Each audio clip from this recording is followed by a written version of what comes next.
저희들이 우리 주님의 은혜로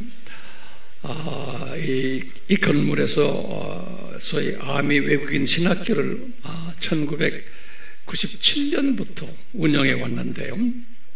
그러니까 지금부터 한 25년 됐죠. 많은 열매들을 맺혀 있는 가운데 자기 고국에 돌아가지 않고 이 한국 땅에서 사역하는 우리 졸업생들이 여럿 있어요. 그 중에 이제 우리 이란 형제들도 교회가 한 3군데가 우리나라에 있어요. 이란 교회가 다 우리 졸업생들이 운영하고 있고요. 또는 구르드족도 2그룹이 있고, 또 필리핀 팀들은 한 10그룹 가까이 돼요. 그래서 그분들의 그 교포죠. 교포 교회들을 지금 운영 중에 있는데, 여러분도 알다시피 우리 아래층에 우리 봉 목사님이 이런 일들을 다 뒤에서 하나하나 지금 관리하고 있어요. 그런 가운데 저희들이 약 한 20년 동안 필리핀이라는 이 나라에 많은 투자를 했어요. 개인적으로 제 자신은 말할 것도 없고요. 특히 왜 그러냐면 필리핀이라는 나라는 영어권 나라예요. 유일한 아시아에서는 인도 다음으로 영어권 나라인데, 또 로마 가톨릭이 아주 강하면서 개신교 운동도 강하게 일어나는 특별한 나라예요. 인구도 우리보다 훨씬 더 많고요. 성품들도 보면 아주 국제화가 되어 있고, 사람들이 이렇게 우리처럼 이렇게 심각하고 얼굴이 굳은 표정이 아니고 항상 살살살 웃어가면서 아주 이 백인들이 이 필리핀 사람들을 그렇게 좋아해요. 왜냐하면 항상 이렇게 사람들이 친절하고 영어도 잘하고 하니까요. 필리핀 여자들을 필리피나라 그러거든요. 이 필리피나들은 중동부터 시작을 해서 유럽, 미국 전역에, 이 아시아 전역에 소위 그 가정부로 전 세계에 깔려 있어요. 그래서 이분들은 유럽이나 또 이 미국이나 또는 이 중동 쪽에 하위 계층의 사람들 가정에 들어가서 아이들을 돌보고 또 음식도 하고 하는 이런 특별한 민족이에요. 남자들도 또 마찬가지고. 그래서 이제 저는 마음속에 이 민족이 앞으로 세계 복음화에 귀하게 쓰일 민족이다라고 이제 생각하고 거기에 집중을 제가 많이 했어요. 그런데 지금 한 20년 지나서 이렇게 딱 보니까 생각처럼 그렇게 열매가 많지가 않아요. 그래서 제가 이 필리핀 사람들 보면은 잔소리를 제가 많이 해요. 그래서 한때는 필리핀을 제가 포기해버렸어요. 이 민족 안 되겠다. 앞에서는 황 목사님 열심히 잘하겠습니다 한데 나중에 가서 뚜껑 열어보면 말만 했지 열매가 없어요. 이거 우리가 말하면 꼬리가 뭐라 그래요? 용두삼이. 딱 이 민족이 이래요. 그래서 제가 많은 소위 갈등을 가졌어요.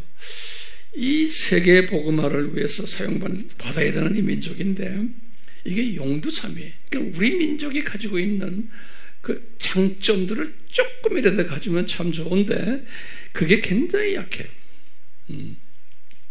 그래서 제가 한 7, 8년 동안 필리핀에 손을 띄워버렸죠. 그러다가 성령님이 내 마음에 더 감동을 주셔서 한 6, 7년 전부터 다시 필리핀을 한번 다시 섬겨보자 해서요. 필리핀 팀들에게 이번에는 우리가 사이버 스쿨을 좀 만들자. 사이버 스쿨이라는 거 알죠? 영어를 하는 민족이기 때문에 제가 영어 강의한 게 엄청 많거든요. 그것을 다 캐다골라이즈 해가지고 커리큘럼 만들어가지고 우리가 사이버 스쿨을 한번 하자. 그래서 근데 사이버 스쿨을 시작한 지가 벌써 한 3, 4년 돼요. 거기에 우리가 스쿨을 만들기 때문에 여러 가지로 투자한 것이 많고 그래요. 그러다가 이제 사이버 스쿨을 통해서 많은 열매들을 지금 맺어오고 있는 가운데 그동안에 제가 이 필리핀에 가서는 세미나를 별로 하질 않았어요. 스스로가 잘 돌아가기 때문에. 근데 이 사이버스쿨을 하는 학생들 중에 대부분의 사역자들이에요. 황 목사님 꼭 와서 라이브로 좀 해주십시오. 이제 이런 요청이 계속 있어 왔어요. 근데 제가 안 간다 그랬어요. 그러다가 하도 안 간다를 자주 하니까 미안해서 날짜를 잡은 것이 지금 다음 주에 제가 이제 가는 거예요. 그러니까 힘들게 가는 거예요. 그래서 이분들이 지금 이 숫자가 이제 많으니까 100명으로 줄여서 수양관을 하나 이제 임대해가지고 제가 3박 4일 동안 이번에 라이브로 이제 강해를 할 거예요. 네, 강해 내용이 인간론을 할 거예요. 근데 인간론은 여러분들이 아바에서 공부한 그 인간론이 아니고 다른 수준의 인간론이, 그 인간론을 이번에 일본 팀들에게도 이제 할 거예요. 자, 그렇게 이제 생각하시고 기도해 주세요. 전국에서 딱 100명이 온대요. 다 사역자들이에요. 문제는 아무리 해도 용두사미가 될까봐 제가 신경 쓰는 거예요. 그래서 이제 제가 잔소리 하러 가는 겁니다. 예, 그래서요, 아는 거는 이제 많이 아는데, 이 형제들이 열심히 뛰질 않아요. 입만 살아, 입만. 입은 기가 막히게 살아있어요. 근데 그 중에 신실한 형제들이 있어요. 그 안에. 한 100명 중에 내 생각에 한 3분의 1은 아주 신실한 형제들인데, 이번에 그 100명을 제가 좀 다구치려고 그래, 가서요. 내 아들 같은 자녀들이에요, 모두. 그래서요, 저를 또 아버지처럼 생각해. 제가 이제 나이도 있고, 그리고 오랫동안 교제했기 때문에. 그래서 다구칠 만한 위치에 있어요, 제가요. 그래서 제가 이제 다구칠 때 여러분들 뒤에서 기도로 밀어주세요. 그래서 이분들이 정말 날개를 달고는 그냥 미전도적 속에 있는 자기 나라에 엄청 많아요. 거기도 가야 되고, 로마 가톨릭 사람들도 개종시켜야 되고, 또 아시아 중동으로 미셔너리로 나가야 되고 하는 이런 일들이 지금 깔려 있어요. 근데 이 민족은 우리하고 다르잖아요. 비행기만 딱 타면 영어를 잘하기 때문에요, 뭐 어디든지 날아갈 수 있어요. 네. 그래서 우리가 이 일을 위해서 다음 한 주 동안은 일본 선교 기도 잊어버리시고 필리핀 선교를 위해서 기도해 주시기를 바랍니다. 제가 화요일에 가서 토요일 밤에 도착할 거예요. 그럼 주일날 설교는 그대로 할 거예요. 제가 화면으로 안 하고 그렇게 영상으로 안 해요. 주일날 설교 라이브로 할 거예요. 그렇게 기도해 주시길 바랍니다. 오늘은 계속해서 굉장히 중요한 이슈를 가지고 같이 나누려고 그래요. 제목을 보셔서 아시겠지만 이 베드로가 한 말이에요. 베드로가 네로 왕을 존경하라라고 자기 제자들에게 명령을 해요. 원어를 들여다보면 명령형에 존경하라 그랬어요. 이제 우리의 큰 질문 중에 하나예요. 어떻게 이 깡패 같은 왕을 존경을 하라. 특히 이 말을 할 때가 베드로 전서와 후서를 기록할 때 이게 64년임 주후 이 말씀을 하시고는 1년 후에 네로 왕에 의해서 십자가에 거꾸로 매달려 순교당했어요. 65년에 본인이 순교당하기 1년 전에 다 알았어요.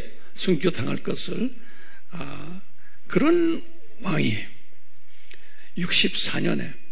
그것뿐이 아니라 그 64년, 주후 64년에 네로 왕이 엄청 기독교인을 핍박한 고해가 64년이에요. 뭐냐면 이 네로 왕이 로마 도시를 불살아버렸어요. 그래서 그 유명한 로마 도시의 화재 사건이라고 그래요. 64년이에요.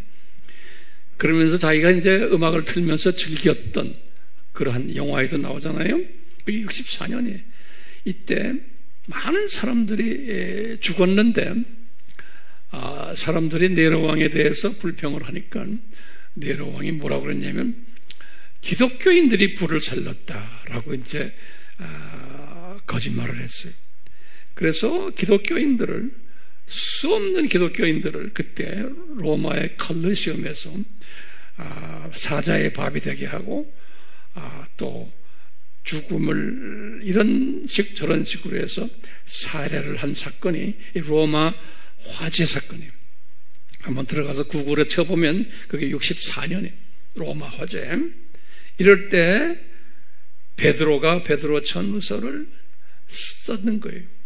이걸 쓸 때 누구한테 썼냐면 터키 지방에 흩어진 자기 제자들이 옛 예루살렘 교회 교인들 중에 다 흩어져서 본도, 갑보도기아, 아시아, 비두니아, 갈라디아. 그래서 이제 베드로전서 1장 1절에 그 내 이름이 나와요. 수신자가 누군가. 이 사람들은 터키 흩어져 있는 순교자 그룹들이에요. 이 사람들에게 편지를 쓸 때 64년에 얘들아 너희들 들었지? 이 로마 화재 사건, 그래서 수 없는 기독교인들이 지금 살해당했지? 이런 소리 들었지? 그러면서 베드로가 뭐라고 그러냐면 그 네로 왕을 존경하라는 거예요.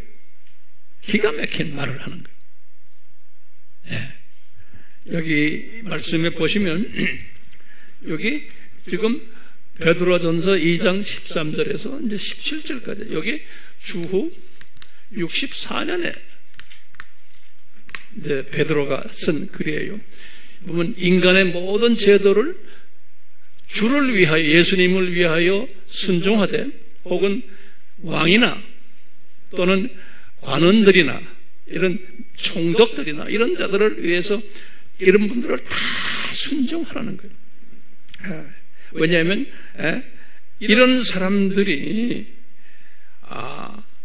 하나님의 종들이라는 거예요. 기가 막힌 말하는 게 하나님의 종들이라는 거예요. 이 악한 사람들인데, 그러면서 이런 여러분들 지금 그 배경을 보세요. 기독교인들을 핍박하는 로마 정부의 왕들과 관리들인데 이런 사람들을 향해서 하는 말이, 잘 들으세요, 뭐라 그러냐면 하나님의 종들이라는 거예요. 누가 이런 말해요? 핍박을 받고 있는 베드로가 자기 팀들에게 이야기하는 거예요. 이게 제정신이에요? 예? 우리 인간의 이성으로는 이게 이해가 안 되는 말이에요. 그렇기 때문에 이 기독교인들 중에 두 그룹의 기독교인들이 있어요. 여기에서 지금 보면요, 최소한 세 그룹인데 두 그룹 중에 뭐냐? 악한 왕들은 우리가 무찔러야 된다라고 하는 그룹이 있냐면, 그 다음에 또 한 그룹은 소수지만 요 악한 왕들이라도 요 놈들도 요 악한 왕이 예수님의 종이다 이렇게 생각하는 그룹이 있는 거예요. 지금 베드로는 어느 그룹이요? 이 악한 왕이 예수님의 종이라는 거예요. 우리가 들고 있는 성경에 그렇게 써 있는 거예요. 우리가 지금 써 있는. 근데 여기 우리 교인들 중에서도 마찬가지예요. 악한 왕은 무찔러야 된다라고 보는 사람들이 있어요. 그런 사람들은 우리 아미교회 교인으로서 자격이 있어요? 내 생각에는 없어요. 근데 그렇게 생각하는 사람들은 할 수 없어요. 왜 그러냐? 이 사람들은 하나님 이 세상을 볼 때 무슨 시각으로 봐요? 두더지와 병아리와 참새 시각으로 이 세상을 보기 때문에 그러는 거예요. 좀 있으면 내가 거기에 대한 이야기 좀 자세히 할 거예요. 그런데 독수리 시각을 가진 사람은 어떤 시각이에요? 저 세상, 이 세상 7,000년, 또 어디 저 세상, 이 하나님 나라를 보는 사람은 그 안에서 이 7,000년 이 세상은 창조 목적 학교구나.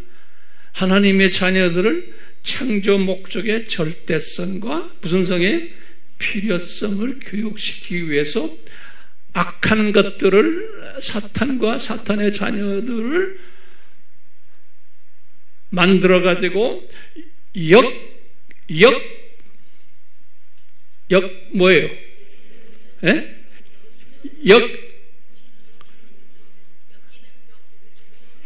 역기능적 교육을 시키는 사람들. 예컨대 뭐냐? 하나님의 자녀들이 창조 목적에 위배를 할 때 요놈들을 사용해가지고 혼쭐을 내게 하는 이 구조인 거예요. 그러니까 하나님의 자녀들이 학생이죠. 이 학생들이 창조 목적대로 살지 않을 때 혼쭐을 내게 할 때 쓰는 무슨 팀들이? 교사팀들인 거예요. 그런 의미로 이야기할 때 베드로가 깨달은 거예요. 이 악한 이 왕들을 너희들 존대하라는 거예요. 여기 기가 막힌 말 하는 거예요. 여러분 성경에 지금 이 존대라는 말은 한국 성경에도 이렇게 나왔지만 영어 성경에는 honor 하는 거예요. 존경하라. honor. 원어도 그렇게 써 있어요. 자, 왜 이럴까? 자, 이게 이제 우리가 오늘 답을 좀 찾으려고 그러는 거예요. 한번 찾아봅시다. 제가 지난 시간에 이런 말을 했어요. 사탄의 자녀들이 실제로 존재하는가? 라고 할 때 요거 잘 다시 한번 노트에 정리해 주시길 바라요. 이 중요한 이슈들이기 때문에 그래요. 사탄의 자녀들이 실제로 존재하는가? 그러면 우리의 대답이 뭐예요?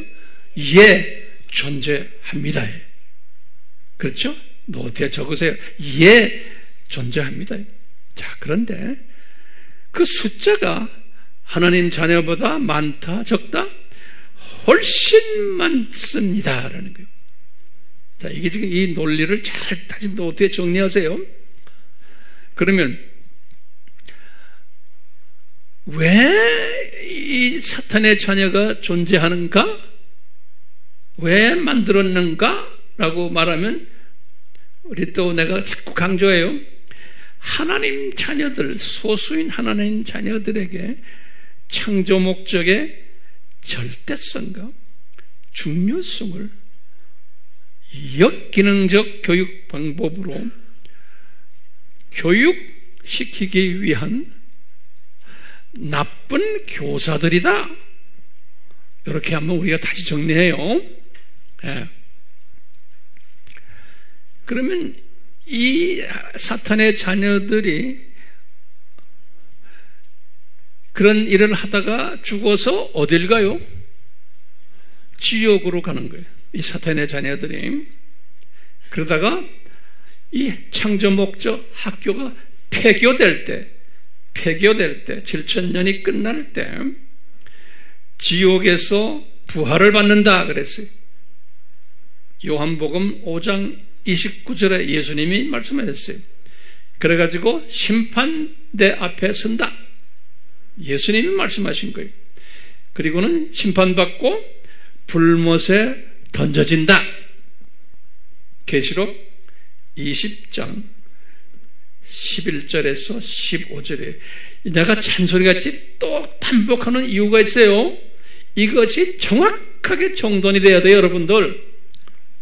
이것이 정확하게 정돈이 안 되고 노트에 적지도 않고 그냥 귀로만 듣는 사람들은 1000번에도 이건 못해요.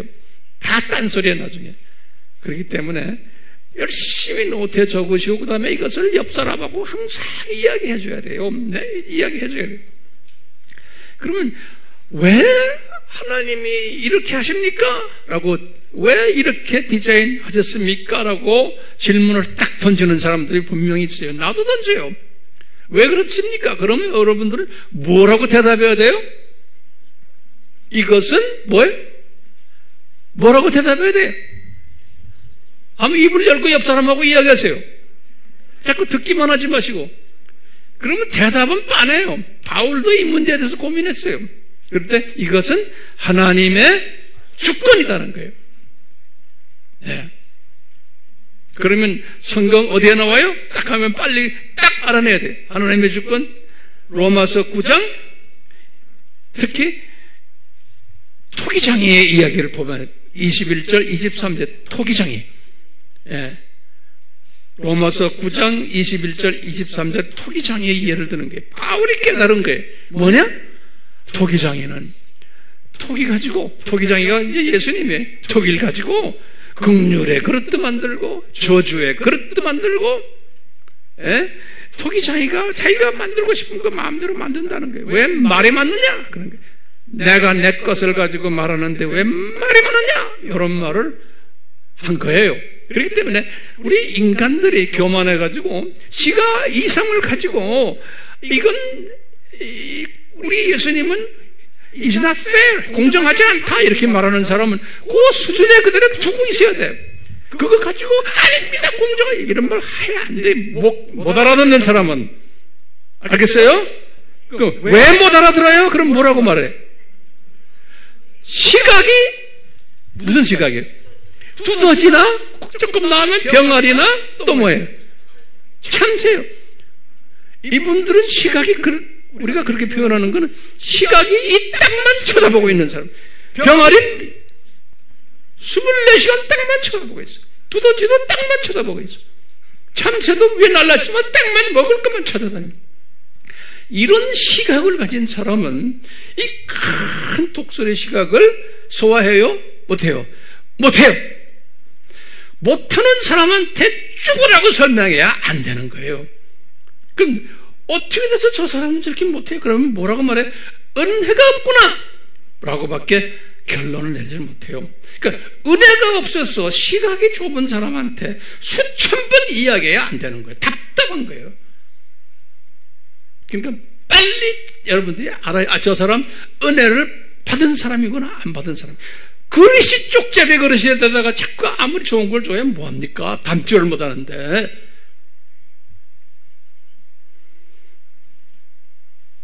기분 나빠요? 제가 깨달은 거예요.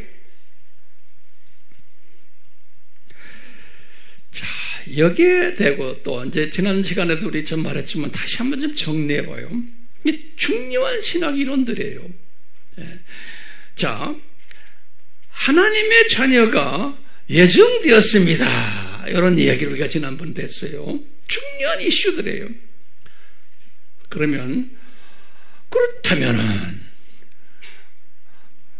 딱 똑똑한 사람은 질문이 딱 나오는 거예요. 그렇다면은 전도할 필요도 없네요.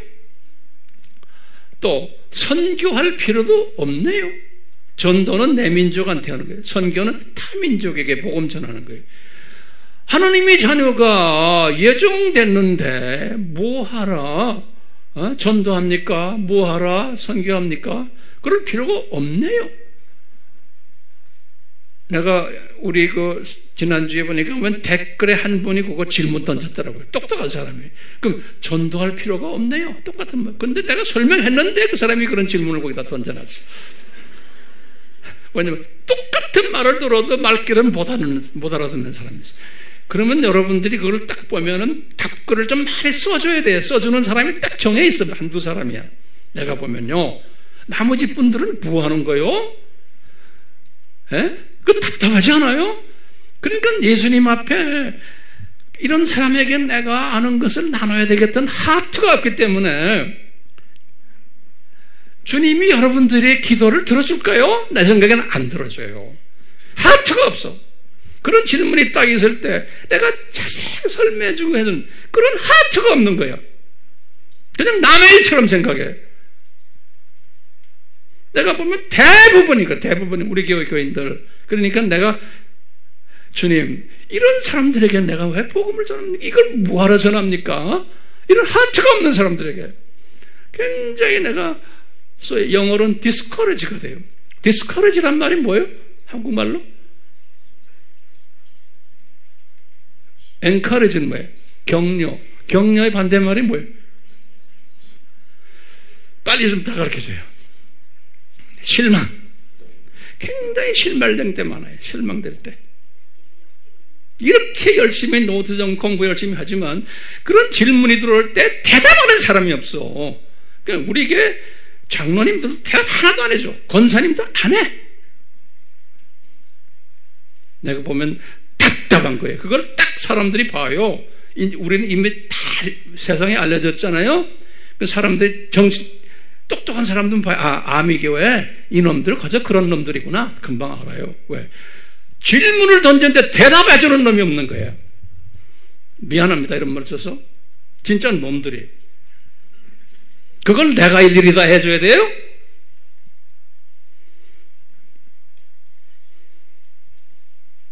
제발 좀 하세요. 자, 다시 좀 정리해요. 제가 요새 지금 다루는 이 이슈들은 굉장히 중요한 이슈들이기 때문에 제가 이렇게 열을 내는 거예요. 열 내도 괜찮죠? 네, 대답은 잘해. 네. 자, 보세요. 왜 하나님의 자녀가 예정되었다면 전도와 선교 필요 없네요? 그러면 뭐라고 대답해야 돼요? 실은 필요 없습니다예요. 왜요? 필요 없죠. 왜요? 예정됐는데 뭐하러 전도합니까? 뭐하러 선교해요? 우리가 일본 선교 왜 해요? 다 예정됐다는데. 맞는 말이에요. 필요 없어요. 그런데 예수님이 말씀하시는 거예요. 내가 전능한 하나님이기 때문에 내가 내 자녀들을 다 내가 추수할 수 있다. 너희들 필요 없다는 거예요. 필요 없어요. 그런데 내가 너희들에게 파트너 잡을 줄게. 그러는 거예요. 너희들 내가 할 수 있는데 너희들에게 내가 짭을 줄게. 그러니까 성령님으로 옷 입혀줄게. 그러면 너희들이 나의 파트너가 될 수 있다는 거예요. 예. 그런데 대부분의 이 하나님의 자녀들은 이 파트너십을 가볍게 생각해요. 그런데 어떤 사람들이 이 파트너십에 대해서 신경 쓰고 여기에 참여하느냐? 신부감들인 거예요. 신부감들. 자, 여러분들 이 신부감이라는 말은 굉장히 중요한 말이에요. 이 신부감은 우리가 큰 그림을 그리는 사람은 딱 알아요. 아하, 천년왕국 때 왕 노릇하는 사람들이구나. 그렇죠? 성경 구절 어디 나와요? 계시록 20장 4절과 6절에 천년왕국 때 왕 노릇하는 사람들, 이 신부감들이 그뿐 아니라 신천신지에서도 왕 노릇하는 사람들이구나. 예정된 사람들이에요. 신천진지에서 왕 노릇한다는 말은 계시록 21장 24절 22장 5절에 딱 나와요. 왕 노릇한다. 그리고 신부감으로 예정된 사람은 뭐해요? 이 사람들은 예수님의 동력자 역할을 하도록 성령님이 인도해 주세요. 예. 신부감으로 예정된 사람은. 그래서 예수님께서는 이런 사람들을 예수 그리스도의 대사다 그래. 대사란 말이 뭐예요? 엠바세더. 암바사더를 대사라고 그러죠? 고린도후서 5장 20절에 그랬어요. 또는 예수님의 신부들이다. 계시록 19장 7절에서 10절에 우리가 예수님의 신부가 되지 않아도 다 구원받아서 낙원 가요. 그렇지만 요 예수님의 신부감으로 이 동력자 역할을 하는 분은 은혜로 이분들은 로얄 계층들이에요. 로얄 계층들. 그래서 이 로얄 계층들은 특히 이 나쁜 교사들에 의해서 훈련 많이 받아요. 자, 그러면 우리가 이런 질문을 지난 시간에 던졌는데 다시 한번 해결해 봅시다. 왜 이 나쁜 교사들이, 다시 말하면 사탄의 자녀들이 왜 하나님의 자녀들보다 숫자도 더 많지만 더 재물이 많고 더 권력이 많고 더 명예가 많은 거예요. 왜 그럴까요? 그러면 대답이 뭐냐면 우리는 학생이고 그분들은 교사들이기 때문에 그런 거예요. 이분들은 우리를 훈련시키는 역기능적 훈련을 시키는 교사들이기 때문에 우리보다 더 숫자도 많고 돈도 더 많고 권력도 더 크고 명예도 더 많은 거예요. 이거 됐어요? 이 논리를 정돈됐어요? 자, 그러면 역기능적 교육을 시키기 위해서라는데, 자, 그러면 무슨 교육입니까? 어떤 교육입니까? 그러면 뭐라고 대답해야 돼요? 창조 목적의 절대성과 중요성을 교육시키는 거예요. 학생들에게. 어떤 교육입니까? 무슨 교육입니까? 그러면 다시 또 질문해요. 어떻게 교육을 시킵니까? 라고 한다면은 역기능적으로 교육시키는 거예요. 역기능적으로. 그러면 제가 이제 물어보는 거예요. 중요한 대답이에요. 도대체 역기능적 교육 방법이란 무엇입니까? 질문 던져야 되죠? 도대체 역기능적 교육 방법이란 뭡니까? 그러면요, 기가 막힌 거예요. 하나님의 자녀들이 창조 목적의 절대성과 이 중요성에 대해서 망각하도록 또는 가볍게 생각하도록 요 사탄의 자녀들을 통해서 유혹을 시키는 거예요. 그래서 베드로 후서 2장 18절에 요 사탄을 유혹하는 자라고 그래요. 미혹하는 자. 제가 다시 말해요. 역기능적 교육 방법이란 뭔가? 사탄의, 하나님의 자녀들이 창조 목적의 절대성과 중요성을 위배하도록 또는 망각하도록 유혹을 시키는 거예요. 이렇게 디자인된 거예요. 베드로 후서 2장 18절 또는 베드로 후서 2장 1절에는 거짓말로, 거짓 선생으로. 그렇기 때문에 하나님의 자녀들이 유혹을 받게 되어 있는 거예요. 그럼 어떤 하나님의 자녀들은 유혹을 안 받을까요? 중요한 게 작은 책을 먹은 하나님의 자녀들은 이 유혹을 이겨나갈 수 있어요. 왜냐? 독수리 시각이 되기 때문에 그런 거예요. 그래서 작은 책이 뭘까요? 삼위일체론 기독론, 이것도 복음주의적 삼위일체론 기독론. 굉장히 중요해요. 그 다음에 뭐예요? 복음주의적 하나님 나라론. 저 세상, 이 세상, 저 세상. 그래서 이 세상은 무엇입니까? 그 책에 다 나와요.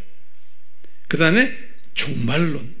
복음주의적 종말론을 알아야지만 이놈들이 유혹을 할 때, 거짓으로 가르칠 때 내가 이겨나갈 수 있는 거예요. 안 그러면 절대로 이기질 못하게 디자인이 되어 있어요. 왜냐하면 이 하나님의 자녀들이 이 책을 먹지 않으면 어떤 수준으로 남게 되냐면 영적 유아로 남게 되어 있어요. 영적으로 하나님의 자녀지만 영적 유아들이기 때문에 그냥 속임당하게 되어 있어요. 그래서 이 사실을 구약에서 이스라엘 역사를 통해서 우리에게 보여줘요. 그림자로, 예표로. 이스라엘의 이 역사를 통해서. 그래서 이스라엘은 이것을 가르치는 조교팀이다. 제가 항상 강조하죠.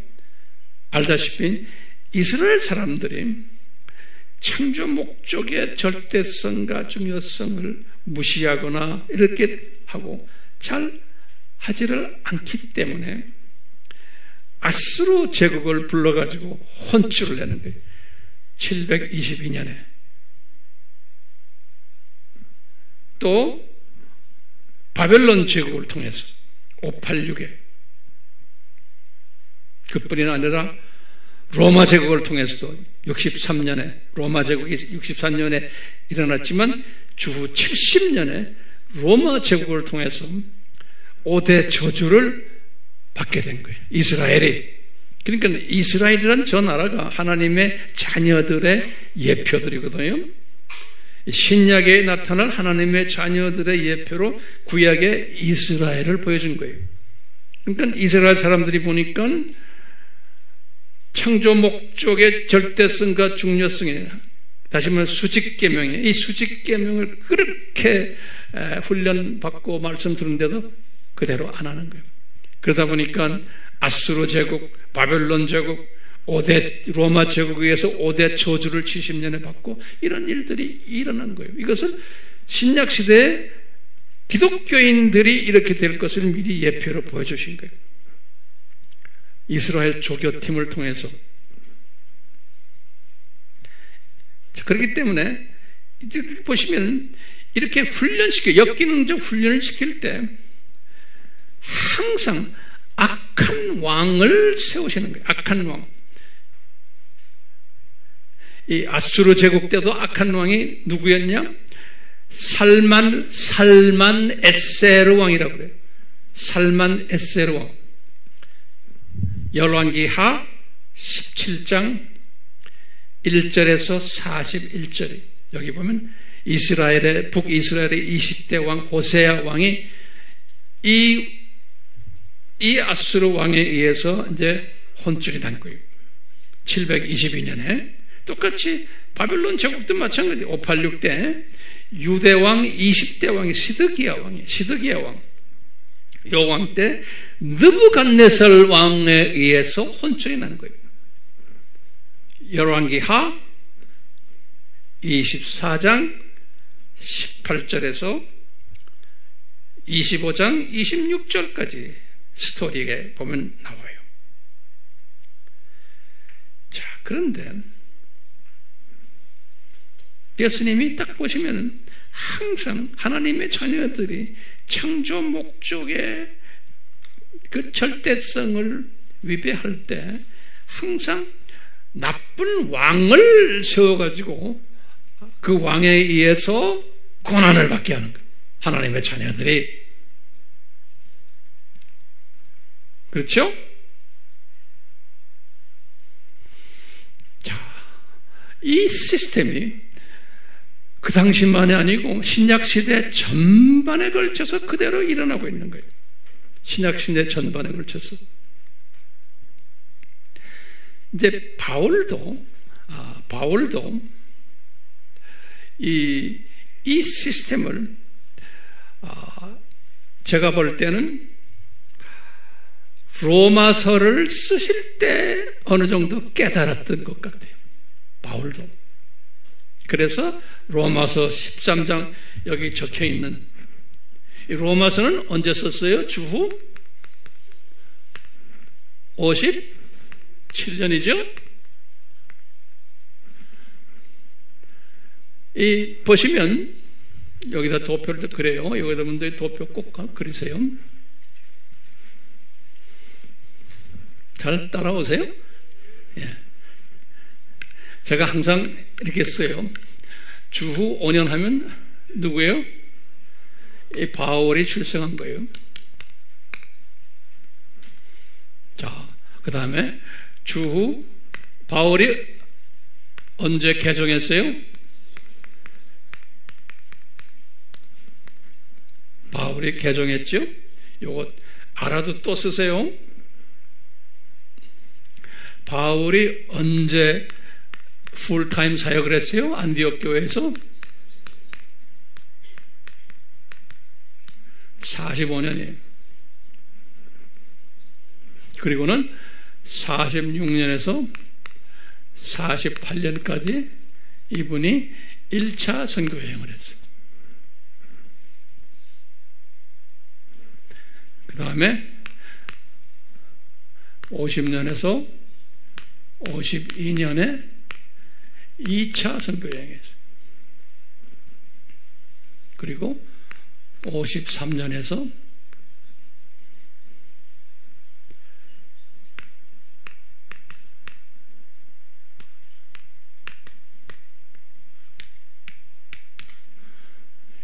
요 53년에서 57년까지가 3차 선교 여행을 했어요.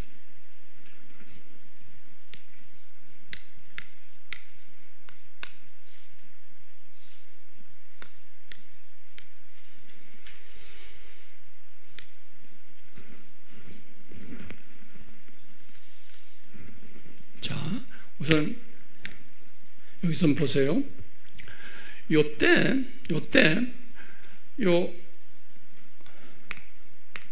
네로 왕이 54년부터 네로 왕을 했어요. 그래가지고 이분이 68년까지 네로 왕이에요. 이 네로 왕이 68년까지. 자, 요 64년에 베드로가 베드로 전서 후서를 썼어요. 그렇죠? 요 57년에 뭘 썼어요? 로마서를 바울이 썼어요.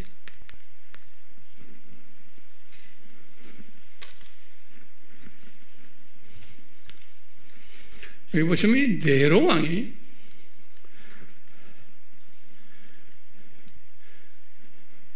여기 이제 65년에 베드로가 십자가 거꾸로 매달려 죽었어요. 베드로가. 그리고 68년에 바울이 참수당했어요. 바울이 참수당했어요.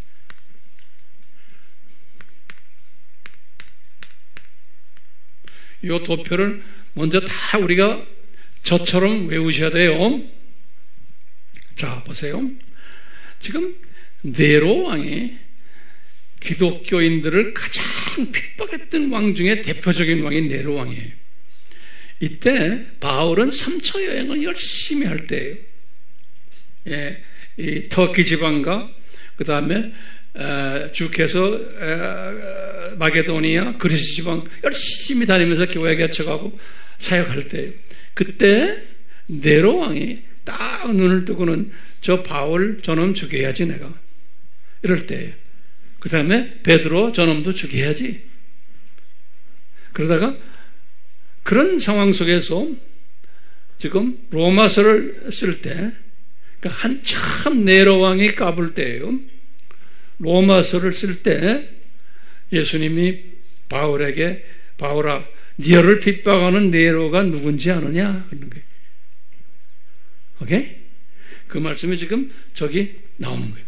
로마서 13장에 잘 따라오세요.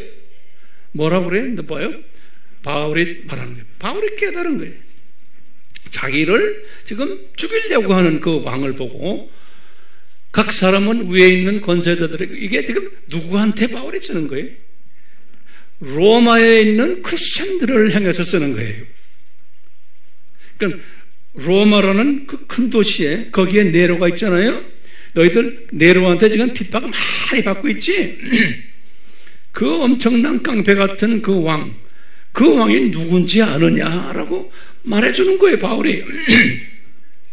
그 깡패, 못된 왕, 네로, 그 사람이 누군지 아느냐? 로마에 있는 자기 제자들에게 말하는 거예요. 그게 뭐냐? 권세들이 있고, 이 권세들에게 복종하라는 거예요. 모든 권세는 하나님으로부터 나왔다는 거예요. 여기 보면 하나님께서 정하신 것이라는 거예요. 하나님께서 정하신 거예요. 예. 거기 보면 영어 책으로나 ordained by God, ordained란 말은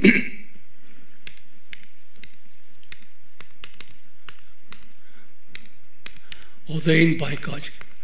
우리가 ordained란 말은 뭐예요? 우리가 목사 안수 받을 때 ordain이란 말 써요. 안수 받는다는. 예. 그것을 이렇게 정했다라고 이렇게 표현했어요. 그러니까 네로 왕도 누가 안수를 했다? 왕으로? 예수님이 안수를 했다는 거예요. 왕으로, 깡패 왕으로. 그러므로 권세를 거스르는 자는, 네로 왕에 대해서 뭐라고 하는 사람은 하나님의 명을 거스림이니 거스르는 자들은 심판을 자취하리라. 예. 자, 그러면 보세요. 바울이 주후 57년에 이것을 깨달은 거예요. 바울이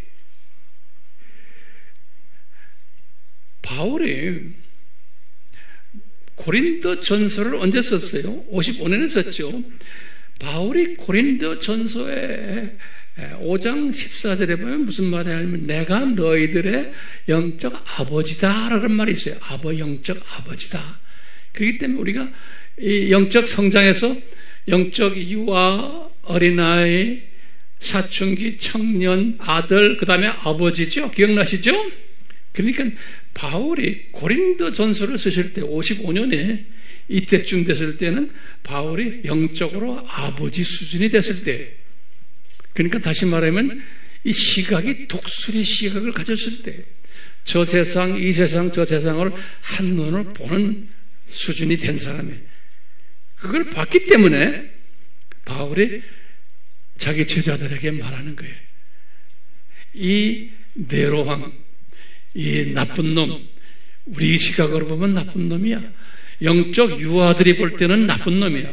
영적 어린아이가 봐도 나쁜 놈이야. 예? 어떻게 저런 놈들을 왕시키죠? 저놈 없애버려야지. 그리고 없애자 하고 기독교인들 중에 그런 사람들 많죠. 자, 그런데 바울이 그러는 거예요. 영적으로 좀 성숙해지면 이분을, 네로 왕을 예수님이 안수한 분이시구나, 오데인하신 분이시구나 하는 걸 깨닫는 거예요. 저 북쪽에 있는 김정은이도 마찬가지예요. 그놈 그 삼부자를 없애려고 70년 우리가 기도해 왔어요. 그런데 주님이 안 없애시죠? 그러면 예수님이 왜 우리 기도 소리 안 들으셔? 제가 칼럼에도 썼죠? 네?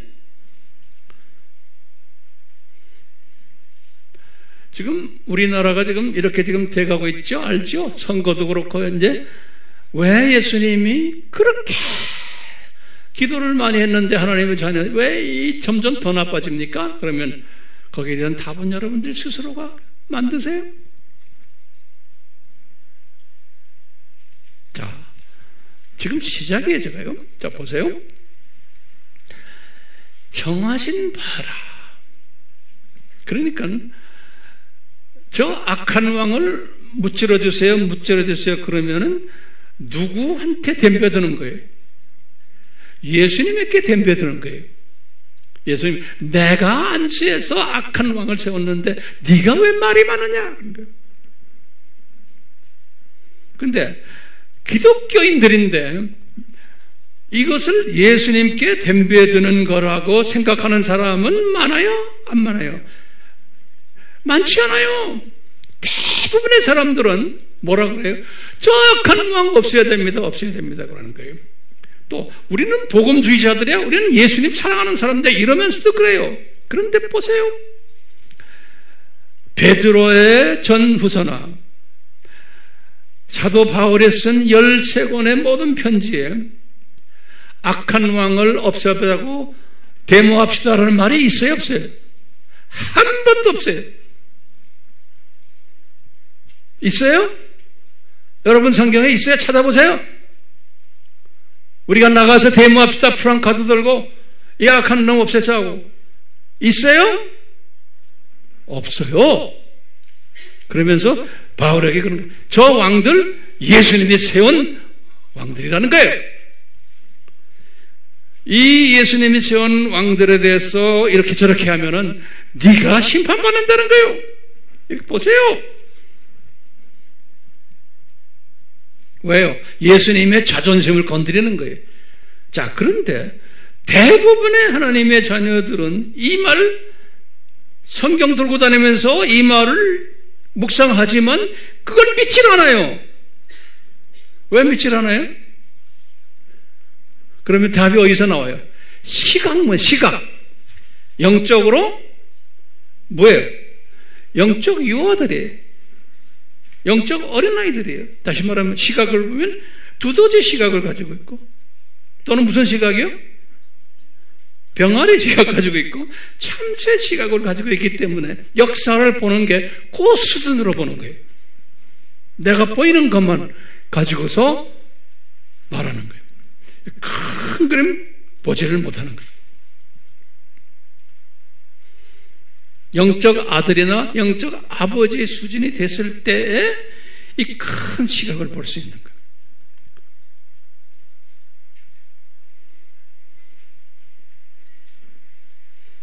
기가 막힌 말 여기 있잖아요. 베드로가 1년 후면 자기를 십자가에서 죽일 네로 왕에 대해서 그 왕을 존경하라는 거예요. 네 말이 됩니까? 네? 제가 여쭤요. 말이 돼요, 안 돼요? 자, 제가 이제 결론적인 말씀 좀 합시다.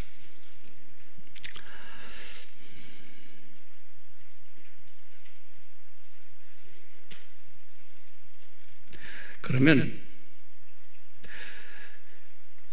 이렇게 네로 왕을 존경하라고 할 때 그 말씀을 받은 사람들이 누구예요? 여기 지금 베드로가 지금 보냈어요. 베드로전서에 1장 1절에 보면은 수신자들이 나와요.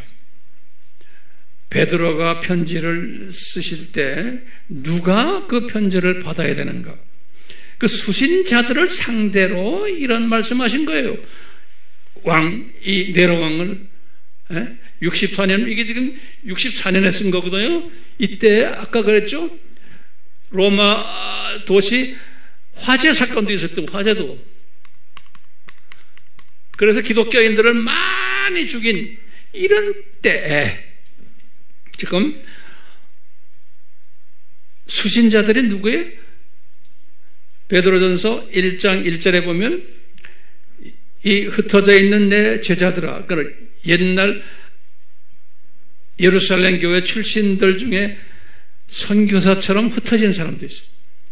갑바도기아, 아시아, 본도, 또 어디? 갈라디아, 비두니아, 여기로 흩어진 선교사 그룹들. 예? 이 선교사 그룹들에게 지금 말하는 거예요. 이분들도 고민인 거예요. 자기네들도 지금 핍박 가운데 있고 또 로마에서 일어난 이 사건들 좀 보고 있고 우리 선생님도 곧 이제 순교당할 것을 다 아는 거예요. 이런 가운데 이 우리를 괴롭히는 이 주체되는 이 네로왕 저 새끼를 존경하라? 이게 말이 됩니까? 안 되죠. 저 새끼라고 그래서 미안해요. 그래야 좀 실감될 것 같아. 예. 자, 그러면 베드로 전서를 쫙 보면은 거기에 답이 있어요. 왜 존경해야 되는지. 예. 제가 베드로 전서를 쭉 섭렵하다 보면, 예? 그러면 그 세 가지 목적이 있어요. 왜 존경해야 되는지. 그런데 이 존경을 해야 되는 대상이, 아니, 존경을 해야 되는 사람들이 누구냐? 모든 기독교인들이 아니에요. 모든 기독교인들은 해당이 안 돼. 그 중에 신북한 기독교인들에 해당되는 말이에요. 다시 말하면, 이 독수리 시각을 가진 기독교인들에게 해당되는 말이에요. 나머지 기독교인들은 아무리 말해도 그것을 수용을 못해요. 자, 그러면 이 독수리 시각을 가진 신북감 기독교인들에게 왜 왕을 존경하라고 했는지에 대한 이유를 세 가지를 이렇게 보여주세요. 제가 말씀을 쭉 보다 보니까요. 첫 번째, 다 이분들에게 혜택이 있기 때문에 그런 거예요.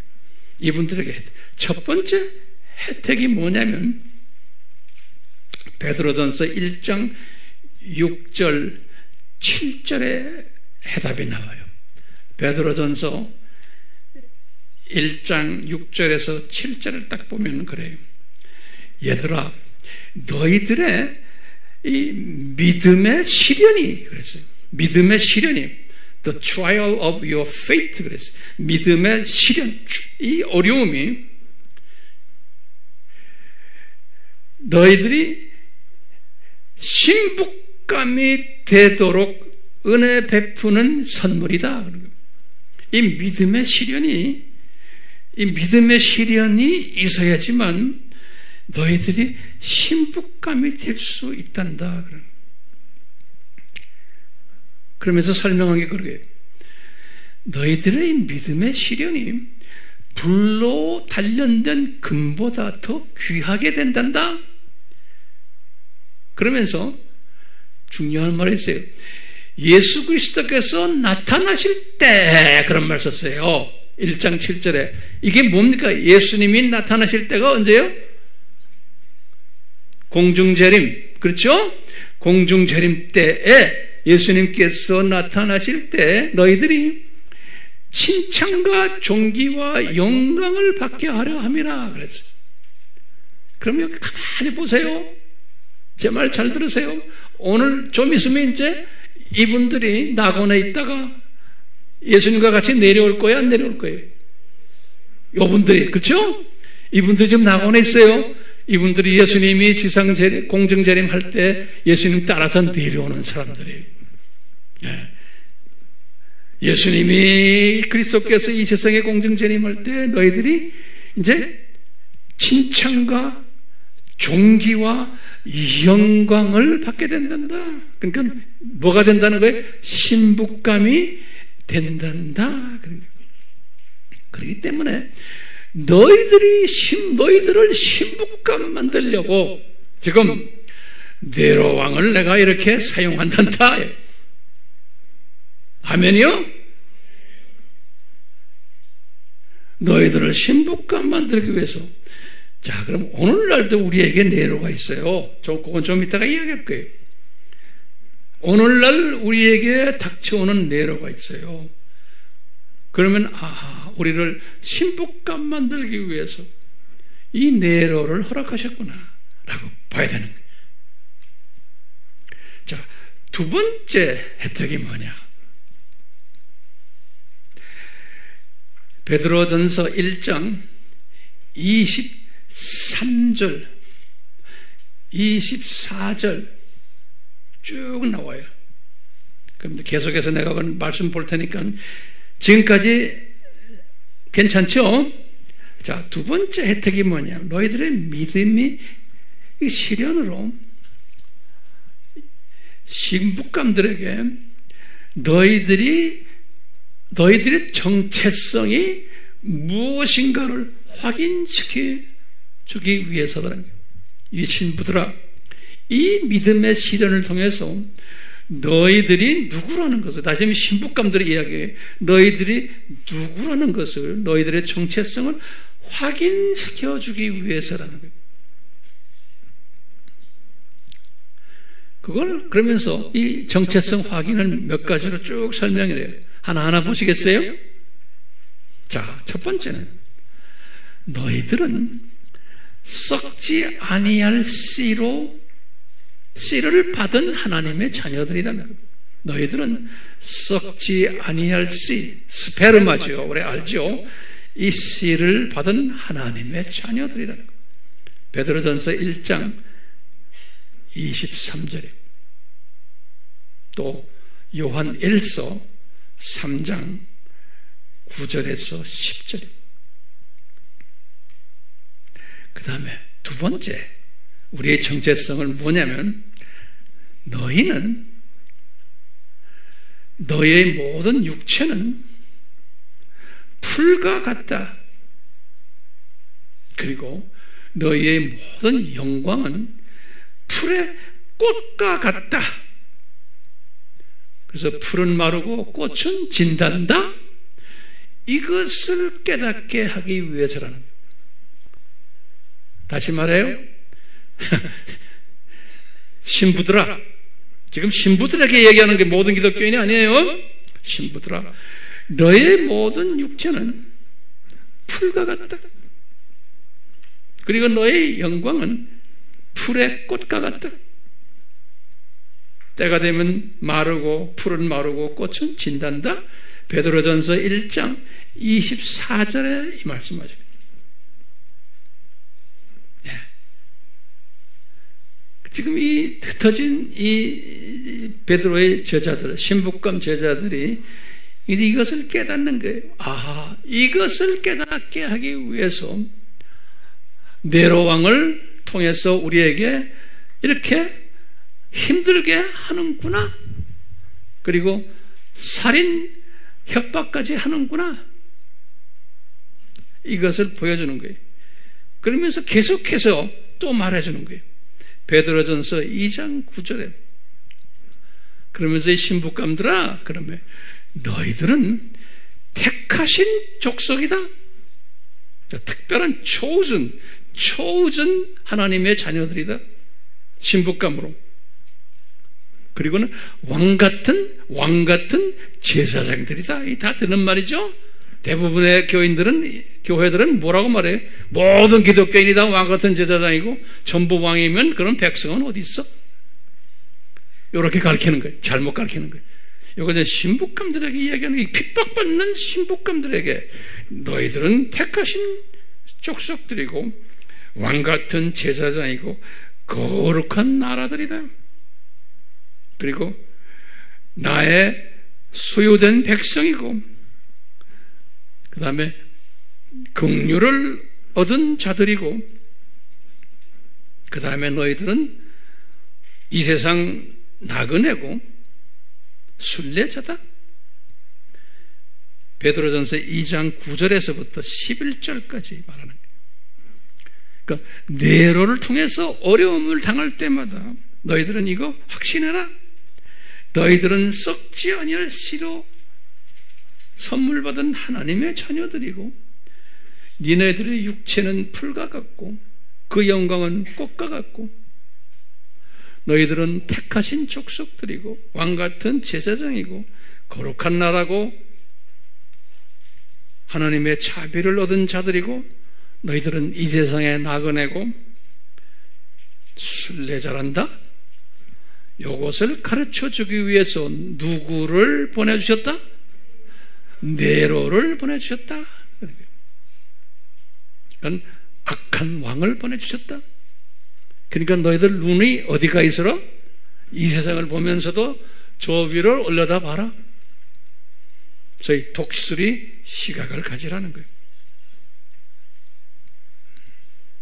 그런 의미에서 지금 네로가 필요하던가 라는 것을 말해주는 거예요. 마지막으로 이제 세 번째로,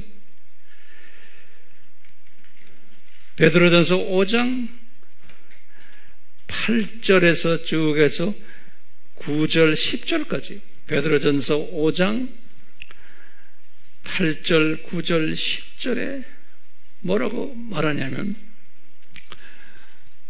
내 신부감들아 너희들은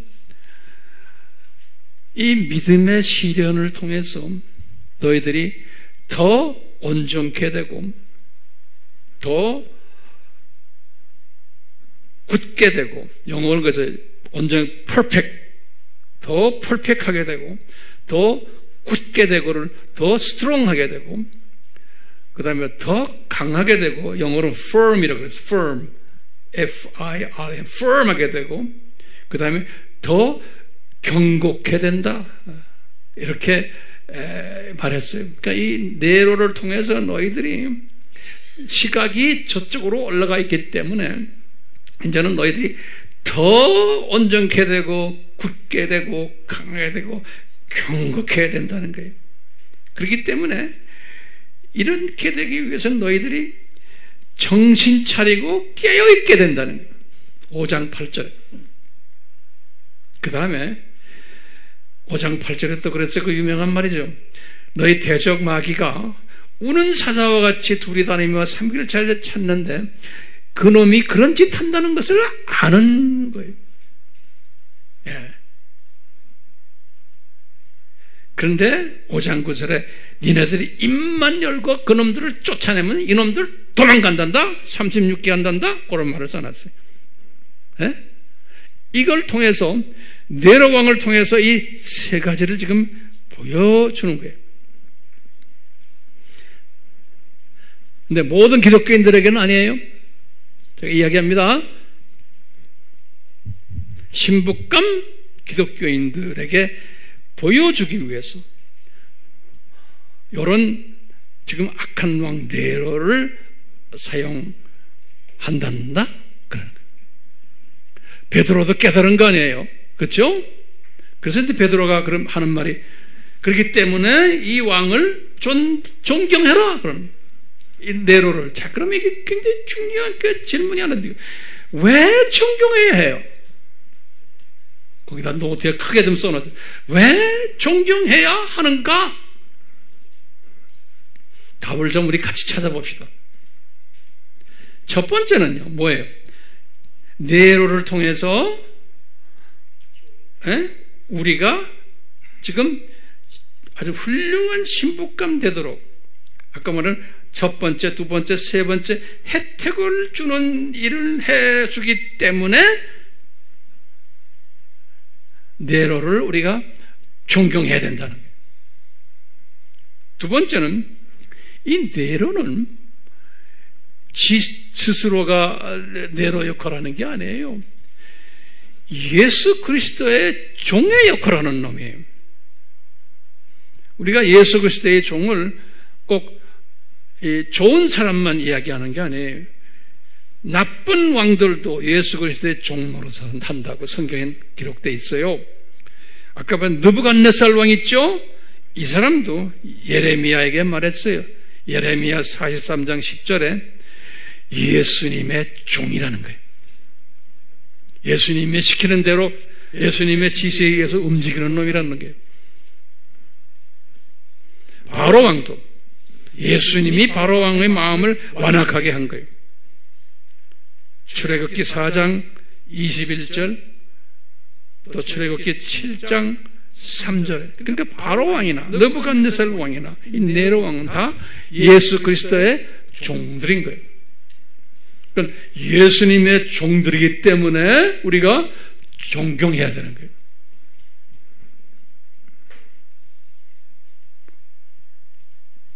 이해가 되세요?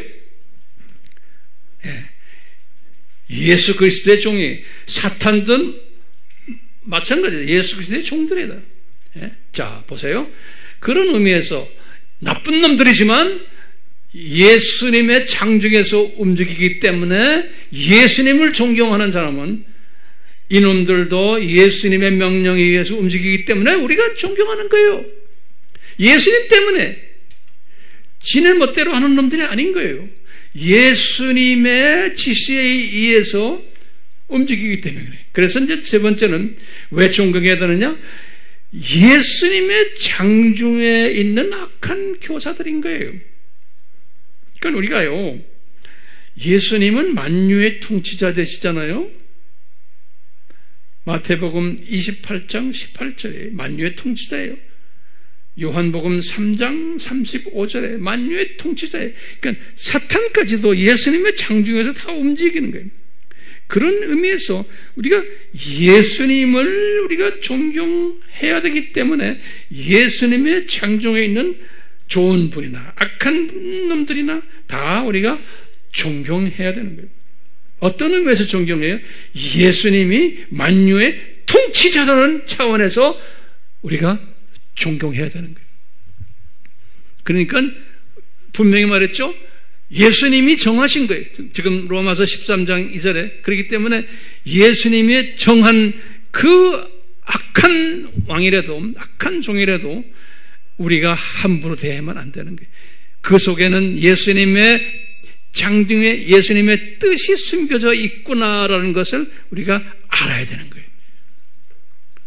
저렇게 악하게 노는 것이 그 뒤에 예수님의 뜻이 숨겨져 있구나라는 것을 우리가 알 때 우리가 함부로 저 악한 왕 없애버리자 데모하고 그러지를 못한다는 거예요. 그런데 이것은 신북감 사람들이 가지고 있는 세계관이에요. 어려워요? 어려워요? 안 어려워요? 나도 말해놓고는 내가 지금 나도 정신이 없어요. 왜냐하면 이거 소화하기 힘들어. 왜냐하면 많은 사람은 이거 소화 못해요. 지금 뭐 각 나라마다 있지만 우리나라도 뭐 악한 놈들 없애자 그래가지고 데모도 하고 뭐도 하고 많이 했죠. 그것도 예배 드리면서 많이 했잖아요. 그거 그렇게 했는데 더 악해졌어. 이거 어떻게 우리 해석해요? 네? 자, 그러면 여러분들 이제 마지막 결론이 오늘날의 네로는 누굴까? 지금 이 네로는 1세기 때의 악한 왕이에요. 지금 오늘날은 예수님의 재림이 가까운 때는 네로, 그 네로는 아무것도 아니에요. 네로보다 훨씬 강한 네로를 오늘날에 예수님이 디자인하셨어. 그 악한 네로를 예수님이 뭐라고 그래요? 이미 요한에게 보여줬어요. 요한계시록 13장 1절에서 18절 우리 알죠? 두 짐승 세력이에요. 이 악한 네로를 이미 예수님이 디자인하셨어요. 그런데 이 1세기 때 네로하고는 말도 안 돼. 이건 엄청난 네로예요. 두 짐승 세력이에요. 그러니까 1세기 때 네로는 단순한 악한 놈이에요. 그런데 요즘 재림 전에 이 네로는 아주 복잡한 악한 놈이에요. 그 안에 속임수도 들어있고 미혹도 들어있고 혼돈도 들어있고 이래요. 그래서 여러분들 거기다 좀 적어보세요. 두 번째 짐승과 첫 번째 짐승 알죠? 첫 번째 짐승 모양을 요한이 딱 본 거예요. 딱 보니까 계시록 13장 2절에서 딱 보니까 이 짐승이 어떻게 생겨먹었나? 딱 보니까 표범처럼 보였대. 표범같이. 이 표범이라는 것은 뭐예요? 감풀어지 잘하는 놈이. 그렇죠? 그 속임수가 능한 거예요. 진짜 가짜 구별이 잘 안 되는 거예요. 감풀어지만 잘해요. 이 표범은 다른 동물하고 달라서는 땅에 서 있는 동물도 잡아먹지만 나무 타고 올라가서도 막 새도 잡아먹어요. 네. 이런 의미에서의 표범이에요. 그런데 요한이 딱 보니까 모양은 표범인데 표범은 아주 스피디하죠. 속도도 빠르죠. 그 발은 곰의 발 같다. 곰의 발. 곰의 발은 엄청 한번 밟히면 끝나죠. 네. 곰의 발 같고 입은 사자 입 같다 그랬어요. 한번 물리면 끝나는 거예요. 이렇게 첫 번째 짐승이 누구라고 내 이야기 안 해요. 여러분들 제가 때가 되면 아주 자세히 공부를 할 거예요. 그리고는 두 번째 짐승을 딱 보여주는데 13장 11절에 이 두 번째 짐승은 어린 양처럼 보이는데 용의 말을 하는, 그러니까 아주 혼돈스러운 이런 모습을 요한에게 보여줬어요. 그러니까 오늘날 이 짐승은 아주 네로왕처럼 이렇게 단순한 짐승이 아니고 아주 악한 짐승이에요.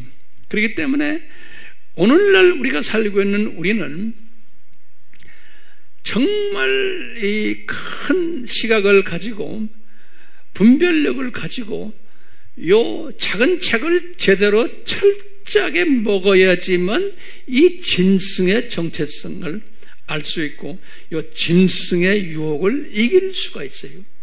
그리고 요 짐승이 앞으로 어떻게 될 것까지도 다 알게 되는 거예요.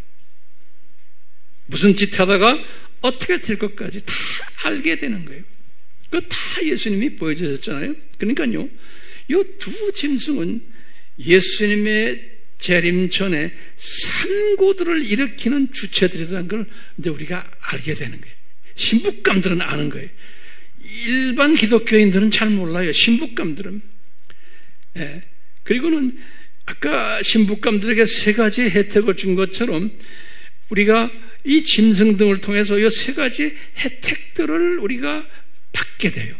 이 두 짐승을 통해서 우리가 이 혜택들을 받아요. 우리도요. 그 혜택들이 뭐였어요? 예? 우리가 신부로서 뭐예요? 이 믿음의 실현을 통해서 신부감이 되는 혜택이고, 두 번째는 무슨 혜택이에요? 우리의 신부들의 정체성을 확인하는 혜택이고, 세 번째는 이 신부들을 더욱 온전케 붙잡아주는 이 혜택이에요. 그러니까 우리가 이 두 짐승을 이 신부감 수준에서 이 짐승을 딱 보면서 이 세 가지 혜택을 우리는 누리게 되어 있어요. 조건이 있어요. 작은 책을 먹어야 되는 거예요. 이 작은 책을 먹은 사람은 우리가 이 혜택을 누리게 되어 있어요. 이 두 짐승을 보면서 조금 어렵죠? 어렵지 않기를 바라요. 자, 제가 이 중요한 결론이 몇 개가 있어요. 오늘날 보면요, 우리가 살고 있는 오늘날에 이 두 짐승을 볼 때 세 종류의 기독교인들이 있어요. 세 종류의 기독교인들이. 첫 번째 종류의 기독교인은 뭐냐면 시각장애자들이에요. 시각장애자들. 못 보는 사람들, 눈이 감긴 사람들, 하나님의 자녀인데. 그러니까 이 사람들은 뭐냐, 대부분의 사람들이 뭐냐, 두 짐승의 존재도 모르는 거예요. 두 짐승에 대해서 무감각하여, 또는 보질 못하니까 두 짐승에 대해서 부정적이 어디 그런 게 있습니까?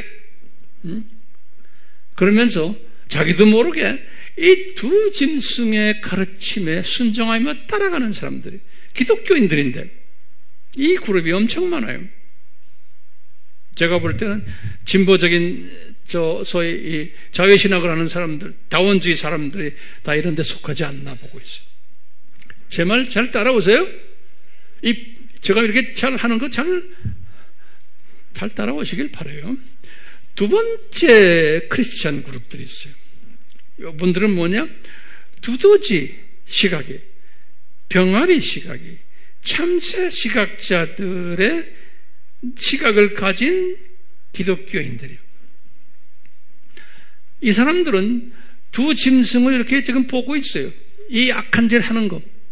오늘 우리나라에도 지금 그런 일도 일어나고 있잖아요. 이런 걸 보면 이 사람들은요, 밤잠을 못 자는 거예요. 억울해서. 네? 이 악한 놈들이 왜 이렇게 나쁜 짓 하고 돈 뜯어가지고 있고 권력 남용 소위 선거도 조작거를 막 하고 더 세상이 악해지는 걸 보고는 이분들은 막 괴로워하는 거, 괴로워해서. 그래서 밤잠 못 자는 사람 많아요. 제가 내 학교 동창들 그 카톡방에 보면 잠을 못 잡니다. 뭐 별난 소리 다 나와. 이번 선거 때문에. 네. 자, 예수 믿는 사람이나 안 믿는 사람이나. 그러니까 예수 믿는 사람들은 이런 시각을 가진 사람들은 뭐예요? 우리가 광화문에 나가서 싸워야 된다. 예? 국회의사당 앞에 가서 싸워야 된다. 그래서 이놈들 무찌러야 된다라고 보는 거예요. 예?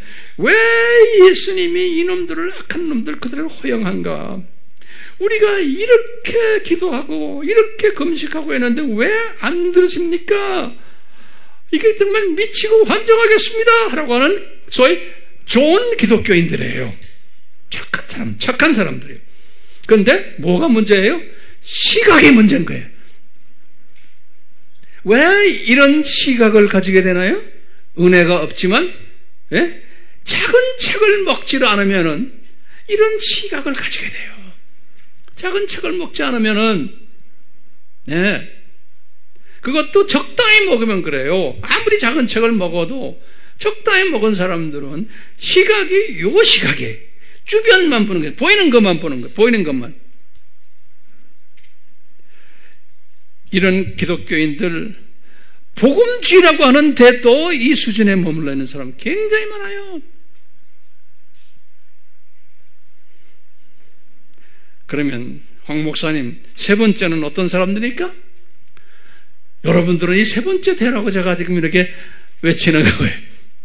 그것도 은혜를 받아야 돼요.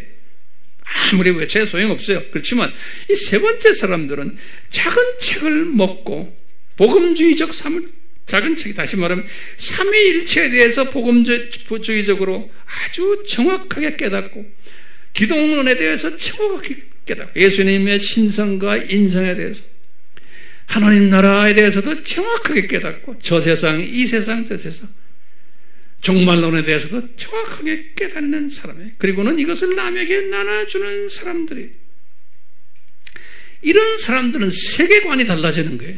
세계관이 달라져요. 보는 시각이 크니까 이런 사람들은 큰 그림을 보기 때문에 이런 사람들은 큰 그림을 보기 때문에 어떤 고백을 해요?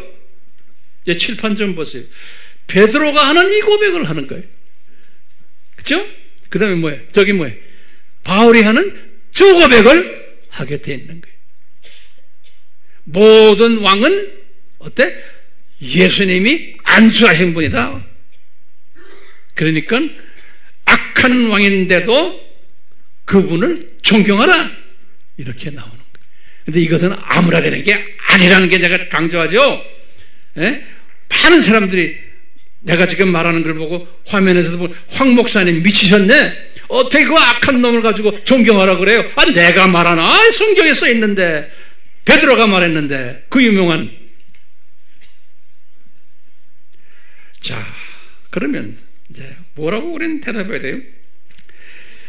우리는요, 이 세 가지의 사람들이 지금 오늘날 우리와 같이 공존하고 있어요. 그런데 이 세 가지 사람들 중 다수는 이 독수리의 시각을 가지고 있지 않다는 것을 우리는 알아야 돼요. 다수가. 오케이? 우리는 최소한 저는 소수 그룹이에요. 우리라 그러면 여러분들 다 아니라고 저는 생각해요. 제 말이 틀렸어요?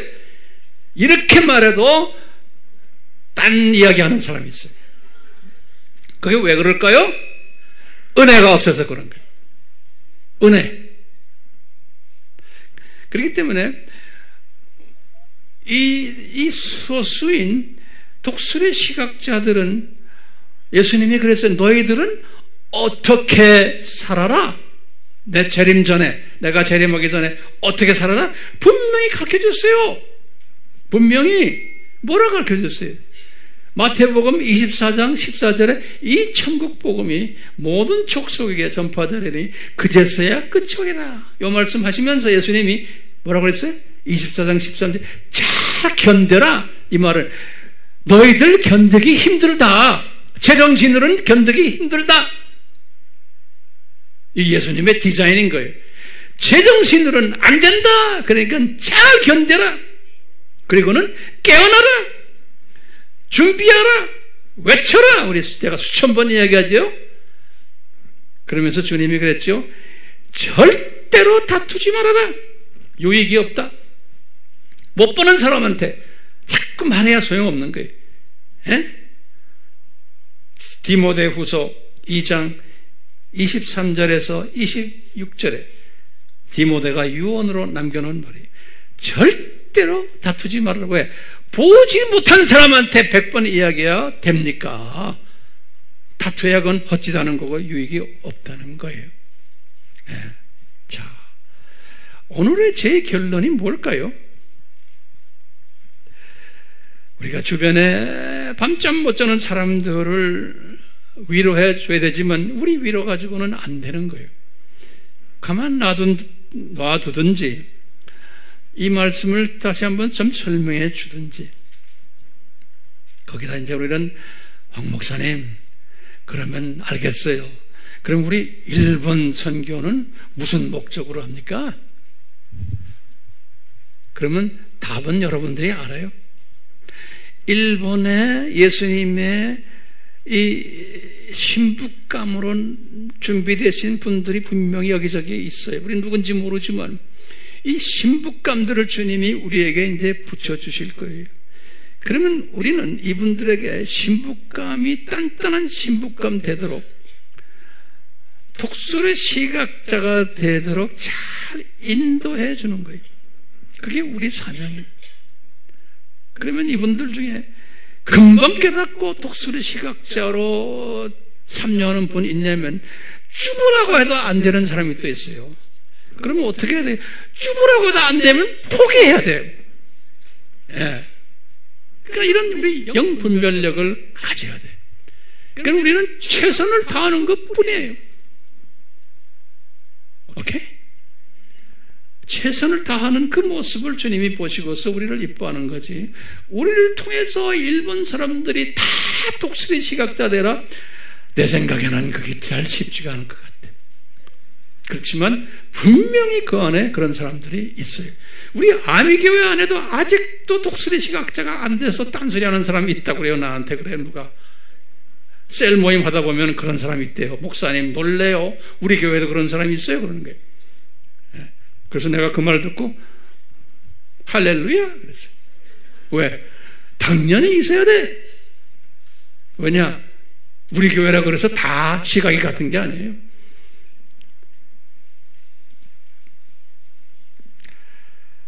같이 기도합시다. 예수님, 오늘 이 정말 힘든 주제인 네로왕, 이분에 대한 이야기를 나눴습니다. 주님, 우리에게 은혜를 베풀어 주셔서 이 네로왕, 이분을 왜 존경해야 되는지를 조금이나마 소화할 수 있도록 도와주시니 감사합니다. 부탁드리기는 우리가 더 큰 독수리 시각으로 업그레이드 돼요. 이 네로왕 사건과 지금 일어나는 모든 이 두 짐승 이 사건들을 통해서 우리 예수님의 뜻이 정확히 뭔지를 깨닫고 이것을 주변 형제 자매들에게 잘 나눠주는 그런 복된 자들 되기를 소원합니다. 오 성령님이시오, 성령님이시오, 부족한 저희들을 사용하셔서 이루시고 영광 홀로 받아 주시옵소서. 예수님의 이름으로 기도드리옵나이다. 아멘. 우리 질문이 하나 있어요. 예수님이 33년 이 세상에 살면서 한 번도 반로마 제국에 대한 말씀을 하지를 않으셨어요. 그리고 그 제국에 의해서 나중에 십자가에서 못 박힘을 당하신 것 다 아시면서, 그리고는 그 제자들도 마찬가지고 베드로와 바울도 마찬가지였고. 왜 그럴까요? 일반 사람들은 눈에 보이는 그 시각 속에서의 하나님 나라를 볼 때, 참새 시각, 두더지 시각, 병아리 시각으로 볼 때, 반 로마 제국을 향해서 열심히 이야기하고 앞장서서 할 때 사람들은 다 좋아했을 거예요. 세상 사람들은. 그런데 그것은 하나님의 뜻이 아닌 거예요. 이미 네로 왕은 예수님의 창중 속에서 다 디자인된 하나의 우리 예수님의 종인 거예요. 그래서 예수님께서 존중하라. 오늘날도 마찬가지. 이 시각을 가지지 않고 낮은 시각으로 볼 때는 반독재, 반정부, 반타기와 다른 모든 사상을 가진 사람들을 향해서 데모하고 그래야 돼. 그런데 이런 것 하다 보면은 나중에 변질되게 돼 있어요. 예수님 이름으로 하면서 변질되게 돼 있어요. 그렇기 때문에 1세기 때도 바울과 베드로나 12제자들은 이것이 변질될 수 있다는 것을 알기 때문에 절대로 하지 않은 거예요. 못하게 하신 거예요. 왜요? 영적인 어린아이들이, 시각이 짧은 사람들이 하는 것들은 언젠가는 자기 영광을 찾게 되고 자기 욕심을 찾게 되고 자기의 뜻을 찾게 되게끔 되어 있어요. 하다 보면은. 그럼 변질되게 되죠. 이것 100번 이야기해야 못 알아듣는 사람 많아요. 그렇지만 우리 AMI 팀들은 이 원리를 꼭 잊지 말아 주시길 바라요. 아멘? 우리 삼위 하나님, 지금 이 변질되는 이 주님의 이 말씀을 우리가 깊이 깨닫고 이 세대에 우리 할 일이 무엇인가에 대한 거기에 초점을 맞추는 우리 모두가 되도록 은혜 내려 주시옵소서. 예수님의 이름으로 축원하옵나이다. 아멘.